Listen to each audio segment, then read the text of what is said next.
Hi everyone, welcome back to our channel. Yay, akhirnya kita akan mulai composting. Yay, super excited. Jadi kita tuh udah pikirin ini lama banget ya Dion, karena iya lama banget karena kayak masih ya ragu-ragu, takut, terus kayak banyak pertanyaan. Nggak mulai-mulai. Iya mulai-mulai. Sebetulnya waktu gue SD itu gue udah sempet belajar tentang composting. Nggak pasti sih. Mungkin kalian juga belajar tentang itu. Gue tuh tadi sampai tanya teman-teman SD gue kayak kita tuh beneran nggak sih pernah belajar tentang composting gitu, just to make sure emang gue nggak salah inget gitu. Cuma pada saat itu nggak terlalu ngomongin tentang lingkungan gitu, dan waktu itu metodenya tuh cuma pakai cacing seingat gue ya. Jadi gue tuh nggak tertarik untuk memulai composting gitu. Akhirnya karena nggak tertarik dan nggak ngejalanin, ya udah as time goes by, ya udah itu lupa kayak gitu aja. Jadi di video kali ini kita akan merangkum semua informasi yang kita udah kumpul, and then tentang metode yang mana yang cocok buat dipakai buat indoor, and then journey kita untuk yang mana kitanya jadi pilih. Iya betul. Sign it out. Yes.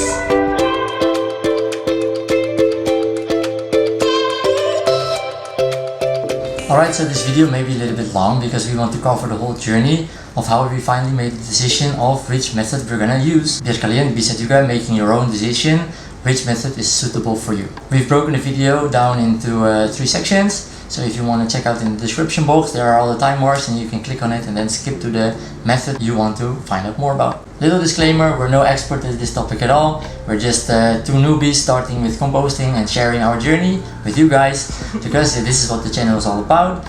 Us trying new things and then learning things together. And if you like this kind of journey and want to join the journey, hit the subscribe button and then we will see you in the next video juga. Jadi kalau kalian lebih tahu banyak tentang composting daripada kita berdua, kalian tulis aja di kolom komen. Jadi orang-orang yang baca juga lebih tahu tentang itu. Ya, kita juga bisa lebih tahu tentang itu. So let's now jump into the 3 methods. Jadi habis research, ternyata metode composting itu benar-benar banyak banget dari outdoor sampai di indoor. Tapi video kali ini kita akan ngomongin yang di indoor aja, yang tadi Dion sempat mention juga di depan. Dan kalian harus baca ini dulu in 5 seconds. Enggak lah, bercanda. Kalian bisa pause di situ kalau misalnya mau baca lagi lebih lama. So actually ada 2 tipe composting yang kita harus tahu dulu. Yang pertama itu ada anaerobic. Ini metode composting tanpa oksigen, tanpa udara. Dan yang kedua itu ada aerobik, yang ini pakai udara atau pakai oksigen. Iya, oksigen. Nah yang pertama ini, yang si anaerobic ini sebetulnya metode composting untuk menciptakan si biogas, but we are not going to make biogas ya, yang baunya itu menyengat banget, yang bau banget lah pokoknya. Jadi kita nggak usah lihat tentang si anaerobic ini. Nah sebetulnya this anaerobic composting juga happens di landfills gitu. TPA. Nah itu kalau kita buang semua makanan sampah kita di sampah yang biasa aja, kan itu ke landfill dan itu ke kompres. Jadi nggak ada oksigen, jadi di situ ada anaerobic composting, and then keluar all the methane gas di situ ke udara, karena itu nggak keambil sama orang, and then it's totally not good for the environment, and that's the main reason why we want to start composting. And then sebetulnya buat orang lain ya mereka mulai composting buat karena mereka punya tanaman dan perkebunan, and then yaudah biar plants-nya jadi happy banget, and then we can grow fast and strong. And tapi sebetulnya kita belum punya halaman sendiri, but we really want to try juga, and want to start juga. Jadi later videos we're gonna beta juga. Dan nanti hasilnya kita mau kasih aja di pohon-pohon sekitar kita gitu loh, since we are not saat sekarang. So if you don't have plants, you can do that juga. Selain biogas sama yang itu yang terjadi di landfill, sebetulnya ada beberapa cara anaerobic untuk composting. Tapi yang di sini semua itu semua smelly and bau banget semua. Jadi we don't need to look at that. There's only one yang kita ketemu yang nggak smelly, and then itu langsung juga sebetulnya the easiest and the best way and the fastest way juga untuk composting. This method is named bokashi, and sebetulnya this is not a composting thing, it's a fermentation. So it's like pre-composting gitu loh guys. So you're preparing the waste for going into the compost. It's a fermentation process, dan ini akan membantu untuk mempercepatkan prosesnya. Dan di sistem ini kita bisa masukin semuanya yang kita mau masukin aja. Ya udah dimasukin aja, nggak usah pikir apapun. Apa aja yang nggak boleh di yang lainnya nantinya, di sini boleh aja semuanya. Jadi this is the perfect one for people yang nggak mau belajar apa-apa.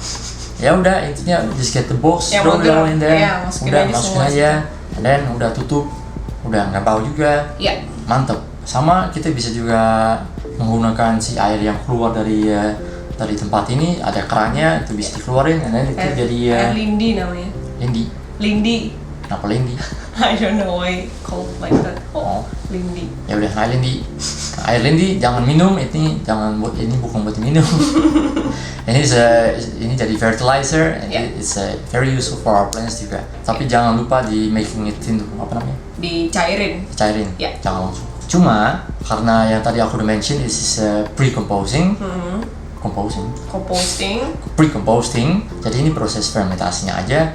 Jadi sebetulnya yang keluar hasil terakhir dari bucket ini, ya itu belum jadi kompos. Yeah, right. Ini cuman fermentasinya aja. Yeah. Ini udah dari 2 minggu udah jadi. Tapi for us the part yang jadinya nggak enak, ya ini sebetulnya masih harus dikubur lagi di dalam tanah. Yeah.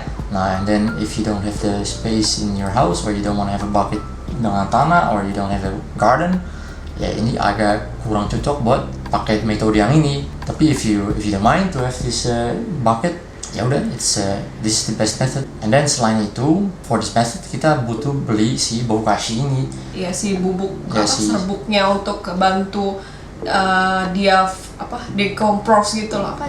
Itu ada the right bacteria untuk memulai si proses fermentasi ini. Iya, right. Jadi sebenarnya tanpa bubuk bokashi ini, ya fermentasinya nggak akan jadi gitu loh. Akan jadi tapi akan bau.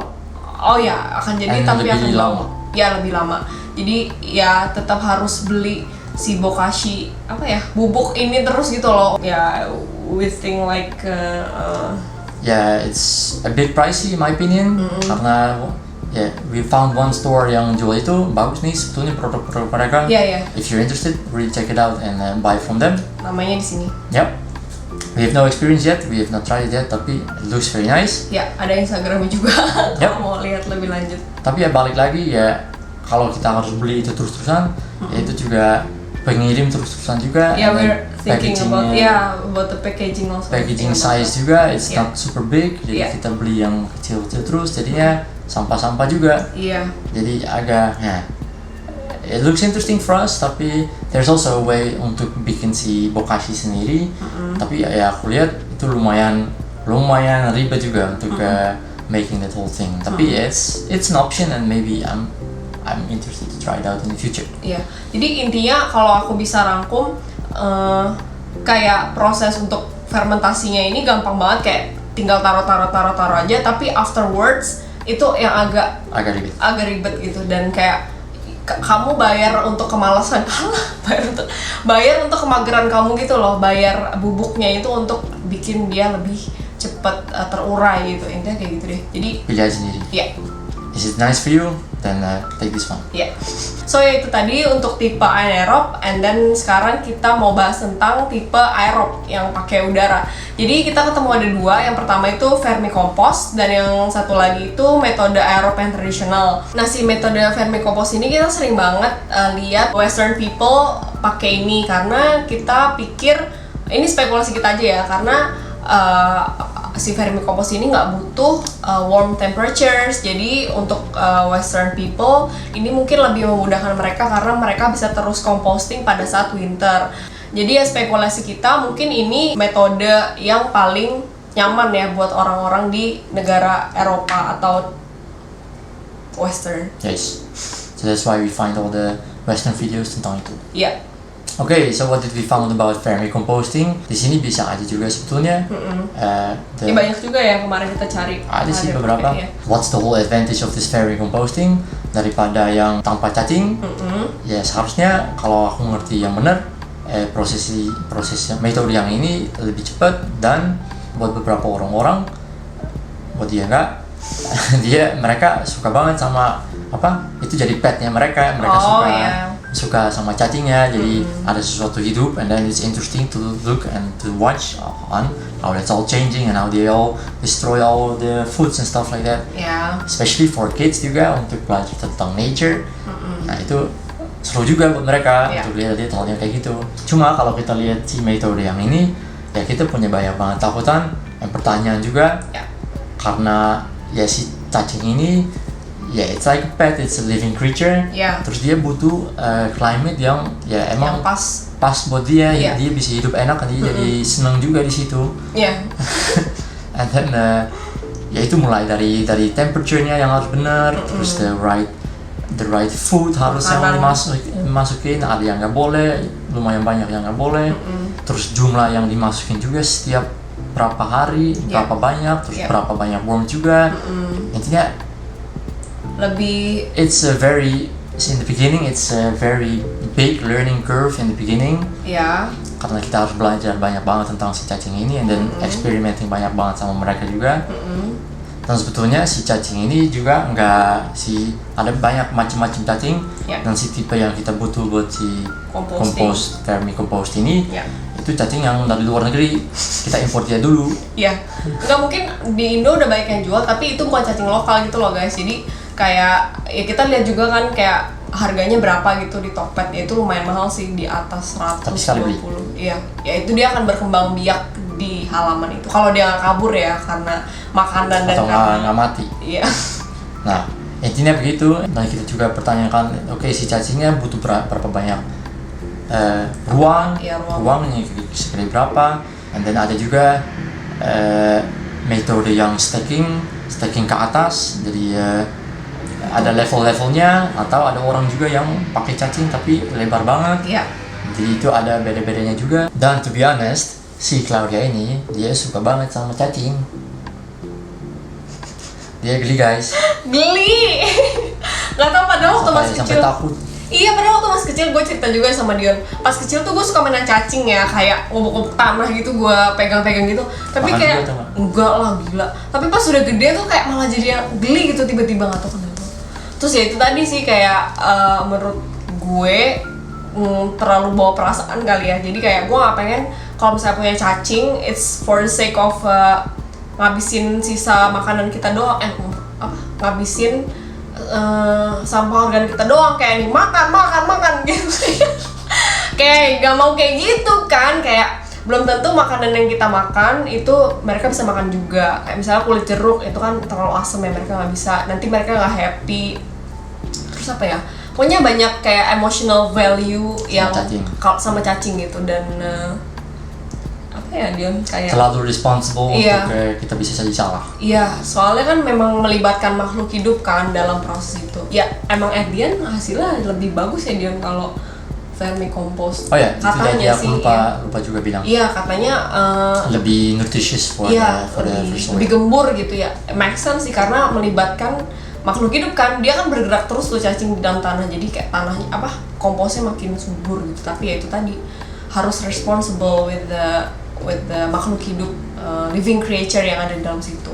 Tapi ya kalau misalnya kalian suka untuk jadiin cacing ini as your pet, then you can take this method. That's good. Yeah. Nah terus untuk metode yang tanpa cacing kita cari tahu juga, dan di Indo itu keluar ada namanya metode keranjang Takakura. Jadi sebetulnya kalau misalnya kita baca banget nih metode Takakura sama metode tradisional yang Arab itu benar-benar mirip banget ya, kayak bahkan sama kali ya. Pokoknya mungkin cuma tempatnya doang yang beda sama. Bener-bener cuma tempatnya doang. Jadi kalau Takakura itu pakai keranjang, makanya namanya keranjang Takakura. Tapi kalau misalnya yang tradisional Arab itu bisa pakai apa aja wadahnya.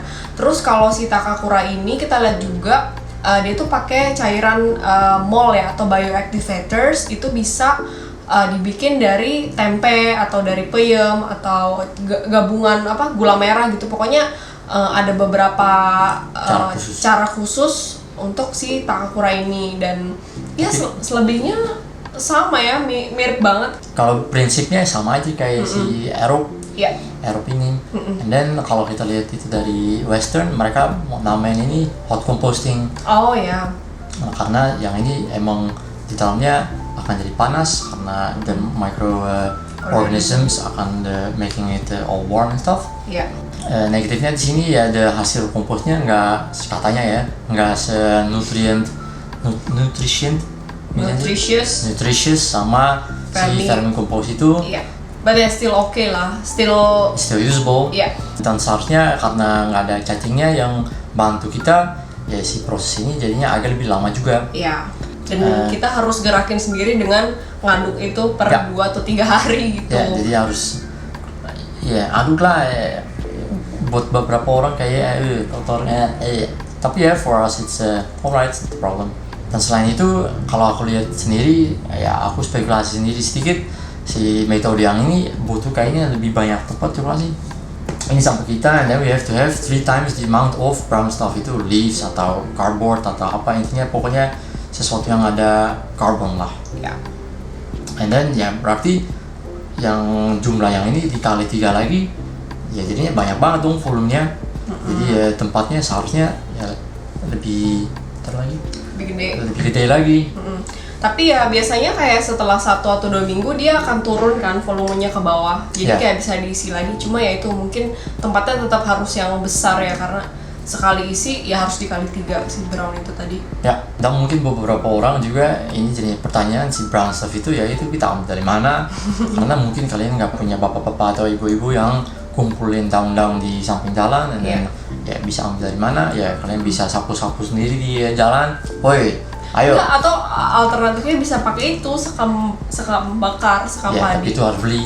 Iya. And you have to buy again. But it's pretty affordable, kayak 5 Tetap kilo aja, you have to cuma buy. 20.000 ish. Iya, You have to tapi buy it and then ungkir lagi. enggak lah, langsung aja ke tukang gardening. Mana kalau nggak ada di tempat mereka? Ya udah cari. Ya intinya mungkin jadi pertanyaan si brown material is maybe a problem for you, tapi for us in our situation it's fine, we can handle it. Iya. And selain itu ya you have to save it juga in your home. You have to have a spot where you keep that volume of brown stuff and then save it somewhere. So yeah, I guess this method takes a little bit more space. Ya. Tapi this method is the least responsible and paling Gampang. yeah, you can say for us it's gampang, in our case it's gampang. Yeah, so because it's the least responsible, and then if we do it wrong then we don't kill cacing, and then we don't need to buy this bokashi all the time, bokashi. Jadinya ya in our situation, jadi kitanya pilih si metode Arab traditional yang tanpa cacing ini. Ya. Nah, terus kalau kita lihat juga Indonesian platforms kayak Clinomic atau Zero Waste ID, itu mereka juga merekomendasikan untuk pakai metode aerob ini. Nah, tapi kita lihat juga banyak orang-orang yang pakai metode aerob ini, tapi mereka modifikasi lagi sama caranya mereka sendiri-sendiri. Tapi ya it's too deep ya, terlalu dalam kalau kita ngomong itu sekarang di video kali ini. Jadi we are going to talk about that in the next video, kayak gimana caranya untuk mulai itu, berapa banyak sampah, sama berapa sering kita bisa masukin itu di dalam komposter, bau apa enggak, belatung separah kayak gimana, berapa lama sampai jadi, kita harus aduk-aduk. berhasil atau enggak. Semua pertanyaan ini kita akan bahas di video selanjutnya. Jadi make sure to hit the subscribe button untuk lihat video selanjutnya. Yes. Jadi itu dia conclusionnya buat hari ini. We have 3 methods, and then composting is just seriously your own personal preference. Yeah, right. Yang mana yang cocok buat kamu, kamu pilih sendiri aja. Yang mana yang di situasi kamu, di rumah kamu, di surrounding kamu itu suitable yang mana. And then kamu suka sama cacing atau enggak, yang hal kayak gitu. It's your personal preference. Dan yang paling penting mulai aja dulu, karena itu udah akan membantu si lingkungan kita jauh lebih bagus butuhnya. And then experience it yourself aja, and then you'll find out if it's suitable for you or not. So that's it for today. Don't forget to hit the like button if you like this video, and hit the subscribe button if you want to see us in the future. See you guys next time. Bye bye. Next week.